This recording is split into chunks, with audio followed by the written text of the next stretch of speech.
본문을 중심으로 해서 앞과 뒤를 한번 잘 보시기를 바랍니다. 먼저 앞을 봅시다. 자, 14절인데요. 14절 위의 제목 시작. 바리새인들과 헤롯의 누룩. 예수님께서 바로 그 앞에 본문에 주님이 행하시는 일을 저들이 믿지를 않았어요. 그리고는 예수님께 계속적으로 당신 정말 메시아 맞아? 우리의 구원주야? 그러면 확실하게 얘기해봐. 당신이 메시아라고 우리에게 얘기하고 그 기적을, 그 표적, 메시아라는 표적을 좀 보여줘봐. 바리새인 서기관들이 예수님께 요청한 것이었어요. 예수님께서 이미 마음속에 부정이 가득하고 믿지 않으려고 하는 저들의 태도를 아시고서는 내가 당신들한테 표적 보여줄 게 없소이다. 훗날 내가 당신들에게 요나의 표적밖에는 보여줄 게 없어요. 당신이 사흘 동안 무덤에 갇혀 죽을 것을 예고하였던 것이죠. 주님께서 그런 뒤에 저녁에 제자들을 데리고 배를 타고 갈릴리 건너편으로 가시는 중이었어요. 그 제자들에게 낮의 이야기를 상기시켜 주는 거예요. 엄히 경고하며 말씀하시는 거예요. 너희들 바리새인과 헤롯 당원들의 누룩을 조심해라. 누룩, 작은 것이 부풀려서 영향을 주는 것을 가리키는 거예요.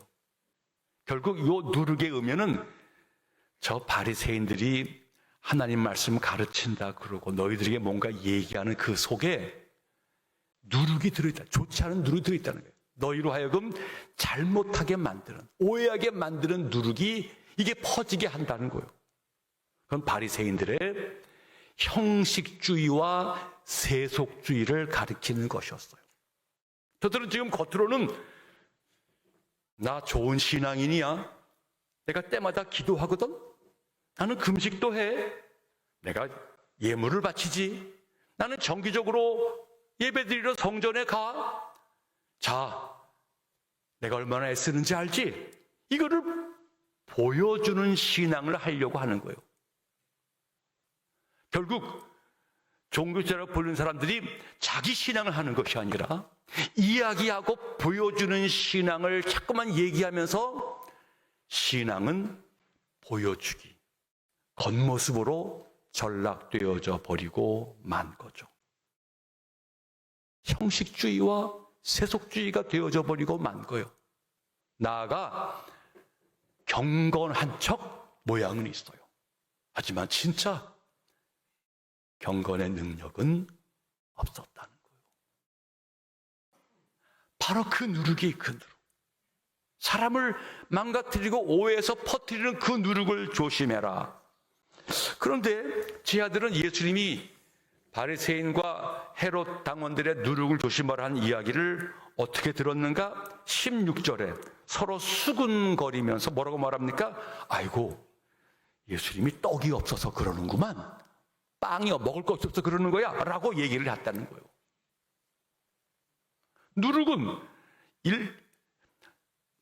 식재료로 쓰이는 중에 밀가루 속에 들어가서 밀가루 반죽을 부풀려서 밀가루가 빵이 들어 큰 게 되도록 만드는 게 누룩의 역할이니까 누룩 이야기를 했더니 저들은 예수님이 배고픈가 보구만, 빵 얘기하시네, 이렇게 들었다는 거예요. 너무 답답하지요. 아니, 내가 지금 여러 기적을 일으키면서 수많은 사람들을 먹인 것들이 바로 얼마 전에 벌어진 일인데 지금 내가 너희 먹을 것 얘기하느냐? 주님이 너무나 안타까워하는 거죠. 당신의 말씀을 곡해하는 제자들이 너무너무 괴로운 거예요.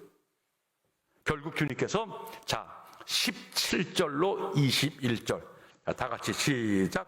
예수께서 아시고 이르시되 너희가 어찌 떡이 없으므로 수군거리느냐? 아직도 알지 못하며 깨닫지 못하느냐? 너희 마음이 둔하냐? 너희가 눈이 있어도 보지 못하며 귀가 있어도 듣지 못하느냐? 또 기억하지 못하느냐? 내가 떡 5개를 5,000명에게 떼어줄 때에 조각 몇 바구니를 거두었느냐? 이르되 12이니이다. 또 7개를 4,000명에게 떼어줄 때에 조각 몇 강주리를 거두었느냐? 이르되 7이니이다. 이르시되 아직도 깨닫지 못하느냐. 이게 주님이 안타까워하는 마음이 있어. 너희들이 본다고 하는데 정말 봐? 정말 내 말을 듣는다고 하면 정말 듣고 있는 거야? 뭘 본 거야? 내가 이 시간 지금 헤롯과 발의 누룩 이야기가 먹는 이야기야? 주님 너무 아파하시는 거예요. 그런 뒤에 오늘 본문 맹인을 2번 안수해서 고치시는 장면이 나오는 것이죠. 눈이 있어도 보지 못하는 자들, 아무리 보여주어 들려주어도 제대로 듣지를 못하는 거죠. 저들의 희미한 영성에 답답해 하시면서 주님은 맹인을 눈뜨게 하시는 이적을 행하시면서 2번째 안수를 통해서 저를 깨끗하게 치료해 주신 사건을 보여주신 것이었다는 거예요. 제자들 눈을 떠서 예수님 바라보는 것처럼 보는데 제대로 보는 게 아니에요. 자기 안경으로, 자기 색깔로, 자기 마음대로 보고 있는 거예요. 제대로 보는 게 아니에요. 희미하게 보고 있는 것입니다. 주님은 다시 한번 제자들에게 저들이 똑바로 보기를 원하시는 것이죠. 자, 본문 뒤편입니다. 20절 지난 27절인데 27절 위에 제목 시작. 베드로의 고백, 죽음과 부활을 말씀하심. 주님이 맹인을 고친 사건 이후에 제자들에게 물어본 거예요. 얘들아, 내가 이런 여러 가지 말씀 전하고 능력 행했는데 나를 누구라고 생각하느냐? 베드로가 고백한 거예요. 예수님, 당신이야말로 구약 성경이 예고했던 메시아, 우리가 그토록 기다리는 구세주가 바로 당신입니다. 당신이 그리스도시요 하나님의 아들입니다. 이 고백을 했지요. 예수님 너무나 기뻐 받았어요. 그런 다음에 주님 뭐라 그랬어요? 맞다, 베드로, 내가 한 말, 내가 메시아, 구원주다. 그런데 이제 메시아 역할, 그 구원의 일을 이루기 위해서 내가 이제 고난을 받을 거다. 예루살렘에 내려가서 대제사장과 장로와 여러 종교인들에게 고난을 당하고 모욕과 조롱을 받고 거기서 십자가에 죽을 거다. 그리고 부활할 거다. 이 얘기를 들려준 거예요. 베드로가 예수님 그리스도예요, 나 믿어요, 구세주예요, 믿는 거예요. 인정하신 거예요. 그런데 바로 그 메시아 사역, 그 구원을 이루기 위해서 내가 해야 할 일은 고난을 받는 것이라는 거예요. 하지만 베드로는 인정할 수가 없는 거죠. 오히려 32절이죠. 저 끄트머리에 베드로가 예수를 붙들고 항변했다고. 정확히 말하면 이 본문이 예수님 얼굴에 베드로가 자기 얼굴을 바짝 들이민 거예요. 그리고는 따지듯이 예수님, 죽기는 왜 죽어요? 그렇게 마음 약한 얘기하지 마세요. 당신이 어려움 당하면 우리 가만 내버려두겠습니까? 우리가 대신 싸울 거예요. 힘 약한 소리 하지 말고 용기 내서 우리가 대신할게. 예수님을 윽박하는, 이게 항변의 항변, 리뷰크 브레임, 예수님 비난했다는 거예요. 주님이 그 말을 듣자마자 사탄아, 내 뒤로 물러가라. 너는 하나님의 일을 생각하지 아니하고 사람의 일만, 네 생각만 하고 있구나. 예수님, 당신이 메시아 됨을 인정하고서 그러면 예수가 어떻게 그리스도가 되느냐? 내가 어떻게 메시아의 일을 하느냐? 구약 성경은 내내 예고했어요. 우리의 죄의 짐을 대신 짊어지고 죽게 되어질 어린 양 얘기를 했어요. 내가 그 일을 하겠다는 거예요. 그런데 베드로, 예수는 믿는다 하면서 자기 얘기하는 거죠. 그리스도라고 하는 사실에 대해서 베드로가 눈은 떴어요. 하지만 영적으로 희미해서 나무 토막에 걸어 다니는 그거를 보는 게 베드로의 모습이었다는 거예요. 주님께서 저의 완악함, 안타깝게 여기면서 영적 무지를 깨우치시는 것이죠. 결국 제자들 예수님 따라갑니다. 예루살렘까지 가요. 십자가까지 갑니다. 그런데 어떤 일이 벌어져요? 결국 예수님 부인하고 도망가고, 심지어는 나 예수와 아무런 관련이 없어, 여종에게 저주하면서까지 결국은 주님 떠나가는 모습이 제자들의 모습이었어요. 자, 베드로, 예수님이 그리스도인 것을 알아요. 그런데 그리스도가 십자가 고난을 통해서 영광에 이른다라고 하는 사실은 자기 생각으로는 받아들일 수가 없어요. 예수님의 고난을 통해서 하나님의 뜻인 모든 사람의 죄를 용서하시는 이 구원 사역이 이루어진다는 것, 저들은 맹인과 같아서 알아보지를 못하는 것입니다. 또 한 번의 안수가 필요한 거죠.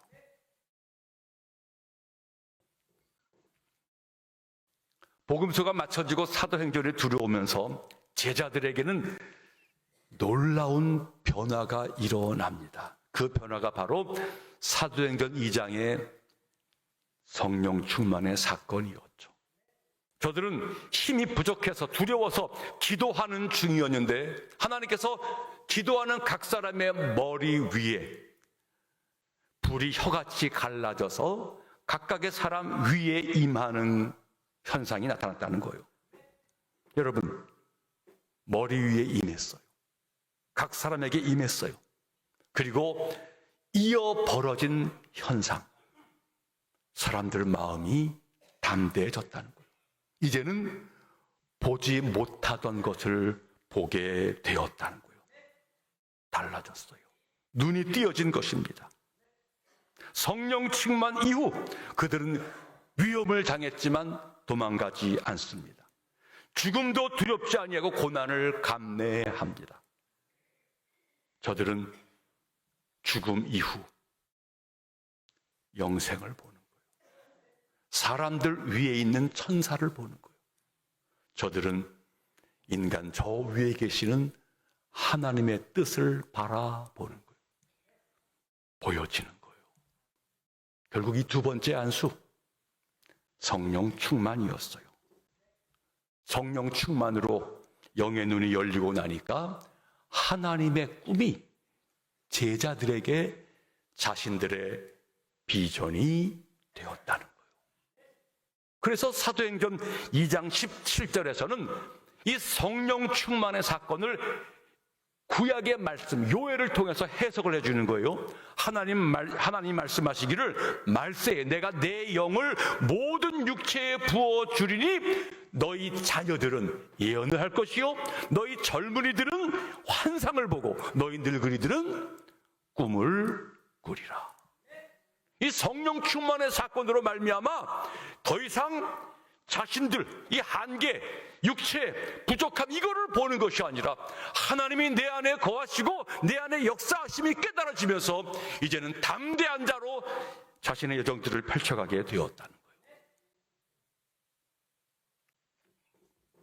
이제 마가복음 오늘 본문 8장 이야기, 맹인이 눈뜬 이 사건으로부터 십자가에 달리는 그 앞에 10장까지의 내용은 일종의 예루살렘으로 가는 길가에서 벌어지는 사건들 이야기예요. 예루살렘으로 올라가는 그 길가에서 주님께서 여러 일들을 행하시는데 한마디로 말하면 이거, 눈을 제대로 뜨지 못하면 따라갈 수 없다는 거예요. 너희들 나를 따라오려거든 자기 십자가를 지고 자기를 부인하고 나를 따라와라. 이게 지금 주님 따라가야 되는 우리의 숙제예요. 근데 어떻게 따라갈 수 있겠는가? 눈이 열려야 돼요.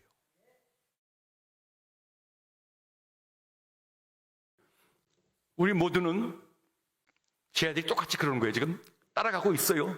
주님과 함께하고 있어요. 주님이 하시는 음성도 듣고 있습니다. 주님 행하는 기적도 봐요. 야, 우리 주님 정말 참 대단해. 이 위대한 능력 있어. 신난다. 따라가고 있어요. 그런데 잘 기억하세요. 따라가는데 주님과 더불어 옆에서 평행선으로 따라가서는 십자가 사건을 만날 수가 없어요. 십자가는 뭡니까? 평행이 아니라 크로스예요. 엇갈리는 게 십자가예요. 가로, 세로, 축이 엇갈렸다. 크로스예요. 그게 십자가예요. 나를 따라오려거든. 사람들은 예수님과 더불어 따라가고 같이 걷고 있습니다. 보고 있어요. 야, 우리 주님 참 말씀을 잘하셔. 참 너무 좋은 분이야. 주님은 이런 이적과 능력을 행하셔. 위대하신 분이야. 보고 있어요. 알고 있어요. 따라가고 있어요. 하지만 거기는 십자가 사건이 없어요. 십자가는 크로스예요. 엇갈리는 거예요. 따라간다는 말의 의미는 가까이 가는 것인데, 따라가며 사건이 제대로 이루어지면 두려워요. 놀라요. 우리는 아파하고 너무나 약해서 내가 할 수 있습니까? 잘 안 됩니다. 어찌하면 좋겠어요? 정말로 따라가는 자들은 헉헉대요. 크로스가 되어지는 십자가 사건이 벌어지는 속에는 당혹감과 놀람과 눈물과 갈등이 있어요. 크로스는 그런 거예요. 그런데 평행을 걸으면서는 아무런 책임을 느끼지를 못해요. 재밌다. 주님 위대하시네. 하지만 바라는 보고 있지만 나는 내 길을 걷는 거예요.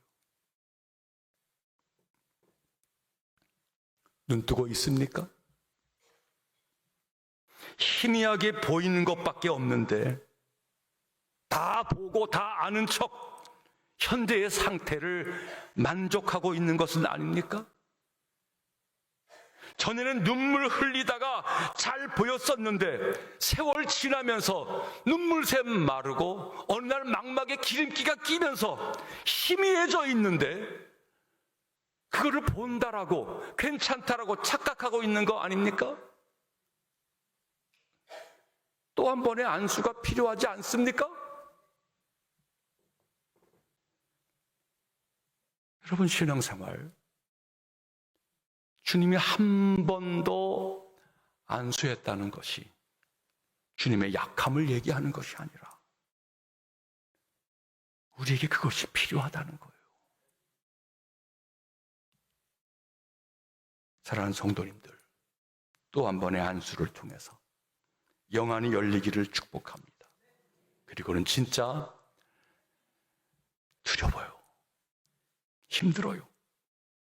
그런데 그 길이 생명의 길이에요. 그 길을 걸어가는 자에게는 놀라움이 있어요. 열매가 있어요.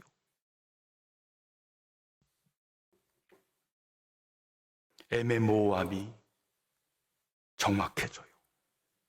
흐릿함이 분명해져요. 내가 얼마나 죄인되고 부족했는지 내가 깨달아져 가요. 평행선을 그으면서는 평가하는 사람이에요. 바라보면서는 언제나 내 기준이 우예요. 그런데 크로스가 되면서는, 엇갈리면서는 괴로운 거예요. 아픈 거예요. 목사인 저도 또 한 번의 안수가 필요한 것 같아요. 목사 안수 받았어요. 그때를 기억하면 하골골짝 빈들까지 따라가겠다고 분명히 그렇게 결심하며 안수 받았어요. 목사로 살아가면서는 어느 날 흐릿해진 모습을 보는 거예요. 정말 부끄러운 거예요. 저도 또 한 번의 안수가 필요해요. 우리 장로님, 우리 권사님, 집사님, 항전 직분자들 또 한 번의 안수가 필요하지 않습니까? 평생 신앙생활 해왔지만 뚜렷하게 보입니까? 어느 날 내가 보이는 것이 아니라 다른 사람의 허물이 보이고 내가 살아왔던 내 전통이나 내 가치를 붙들고 니들 왜 그러니 하는 속에서 어느 날 우리 영혼이 흐릿해진 것은 아닙니까? 느느니 자기 의와 자기 교만만 내 안에 넘쳐나고 어느 날 판단 평가자가 되어져 버려서 하나님 앞에 자기를 둘러보려고 하는 마음은 너무 무뎌진 흐릿해버린 우리가 된 것 아닙니까? 또 한 번의 안수가 필요합니다. 그리스도인, 다 세례 받아야 그리스도인 되는 거 아니겠습니까? 물로 세례 안수 받은 것입니다. 세례 내용이 뭡니까? 주님이 저같이 죽을 수밖에 없는 죄인을 위해서 대속해 죽으셨죠. 당신의 보혈이 나를 씻깁니다. 주님 감사합니다. 새 삶을 살겠습니다. 이게 크리스찬의 고백 아니었습니까? 똑바로 주님이 보입니까? 말씀이 보입니까? 내 현재 상태가 보입니까? 우리의 신앙의 여정이 행여나 어두워지고 무뎌져서 습관에 따르는 바리새인이나 헤롯의 누룩 속에 빠져 있는 거 아닙니까? 또 한 번의 안수가 필요합니다. 우리의 가정도 아마 또 한 번의 결혼이 필요한지 모르겠어요. 이기주의에 빠지고 교만하고 흐릿하게 보이고 어느 날 판단과 정죄자가 되어져 버린 우리들의 모습, 그것이 서로를 어렵게 하고 자녀를 힘들게 하는 요소들이 아닙니까? 또 한 번의 안수가 필요합니다. 예수 따라가는 거예요. 그런데 순종을 결행하는 자에게는 따라가면서 화난 것이 있어요. 아, 이게 맞구나. 이 길이구나. 보여지고 해봐야 되겠다 용기가 생겨나요. 그런데 따라는 가는데 순종이 아니라 내 의, 내 관점을 붙들고 있고 흐릿해졌지요. 안 보이는 거예요, 사실은. 우리 길이 환하지를 않아요. 언제나 흔들리고 애매모호함이 우리 앞에 꽉 차버리고 말았어요. 의지하고 순종하는 자에게 주님 역사하신다는 거예요. 자, 사순절 세 번째 주간으로 들어갑니다. 하나님, 본다고 하는 사실은 흐릿합니다. 주님 따른다라고 말하면서 평행선이네요. 주님, 이런 내 모습이 마치 문제없는 괜찮은 신앙생활인 양 이거 붙들면서 끝까지 갔다가는 결국 나태에 빠지고 부인하고 나도 도망가 버리는 그런 초라한 신세가 될까 너무 두렵습니다. 힘들고 어렵더라도 주의 또 한 번의 안수를 기대하고 십자가를 크로스하는 엇갈리는 그곳으로 나아가도록 성령이여 나 좀 도와주세요. 마침내 성령의 은혜 때문에 보여지고 용기가 생겨나고 결단하는 과정 속에서 내 안에 하나님의 역사가 내 주변에 하나님의 일들이 벌어지게 만드는 그 주인공, 믿음의 사람으로 우리 모두가 살아내기를 축복합니다.